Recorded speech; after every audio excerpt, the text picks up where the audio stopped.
देख रहे न्यूज 24 मुंबई। सन्माननीय पालकमंत्री माननीय नामदार ॲडव्होकेट आशिष शेलार साहेब यांच्या मार्गदर्शनाने भारतीय जनता पार्टी, शिवसेना आणि रिपाई महायुतीचे आपले तरुण तडफदार, अभ्यासू आणि 24/7 उपलब्ध असणारे आपले उमेदवार जितेंद्रभाई राऊत यांच्या समर्थनार्थ आज इथे उपस्थित गंगाबाई चाळ आणि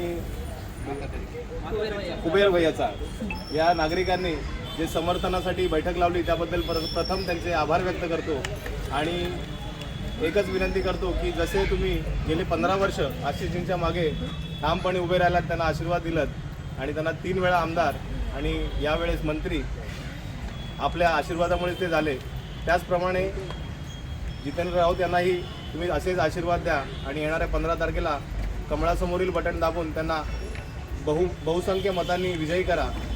तुमच्या बाबतीत एक गोष्ट सांगेन की मी अध्यक्ष झाल्यानंतर नीताताईंनी वगैरे सांगितलं होतं, अहमदनगरच्या नालाचा विषय होता, साहेबांचा पाठपुरावा करून ते काम आपण आचारसंहिता चालू व्हायच्या आदल्या दिवशीच चालू केलं आहे आणि तो मेजर तुमचा प्रश्न होता, खूप वर्षापासून तो नाला ब्लॉक होता। अशी कामं जी आशिषजींनी कामाचा धडाका लावला, याचा पुढचा अध्याय जितेंद्र राऊत लिहितील अशी मी आपल्याला ग्वाही देतो आणि आमचे उमेदवार जितेंद्र राऊत यांना विनंती करतो की त्यांनी मार्गदर्शन करावं। छत्रपती शिवरायांना वंदन करतो।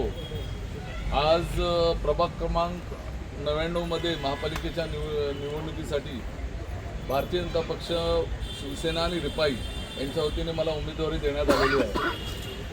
लोकांची सेवा करणं, लोकांची कामं करणं आज आपला एक ध्यास आहे आणि आपले मंत्री आशिष शेलार यांनी आजपर्यंत आपल्या या विभागात विविध कामं केलेली आहेत। म्हणजे आचारसंहिता लागता सुद्धा लोकांची कामं आचारसंहितेमुळे अडू नये म्हणून लोकांची अगोदर कामं करून किंवा निधी पास करून घेतलेला आहे। अशी विविध कामं आपण करत असतो। त्याबरोबर आशिष शेलारजींच्या मार्गदर्शनाखाली आपण गरीब गरजू जे आपले पेशंट वगैरे असतील त्यांच्यासाठी विविध हॉस्पिटलमध्ये मोफत उपचार कसे उपलब्ध होतील यासाठी काम करत असतो। मी श्री सिद्धिविनायक मंदिराचा विश्वस्त पण आहे, त्या माध्यमातून विद्यार्थ्यांना मदत करत असतो, पेशंटलाही मदत करत असतो।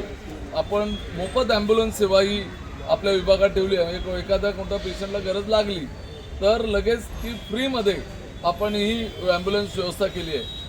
नगरसेवकला जर आपण आशिष शेलारच्या माध्यमातून विविध कामं करत असतो, याचा तरीसुद्धा आपण या इलेक्शनला उभं आहे। याचं कारण एक आहे की देशात आपले नरेंद्र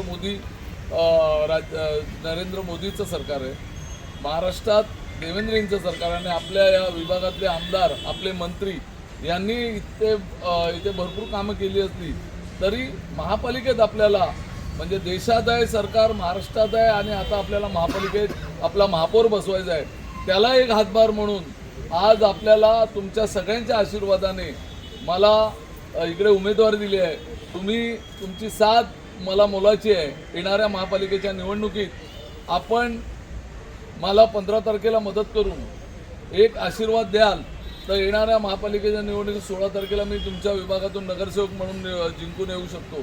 तुम्ही मला एक दिवस 15 तारीख माझ्यासाठी द्या, मी 5 वर्ष तुमची सेवा करण्याचं वचन देतो आणि येणाऱ्या महापालिकेत कमळावर बटन दाबून मला विजयी कराल अशी आशा बाळगतो आणि माझी 2 शब्द संपवतो। जय हिंद, जय महाराष्ट्र।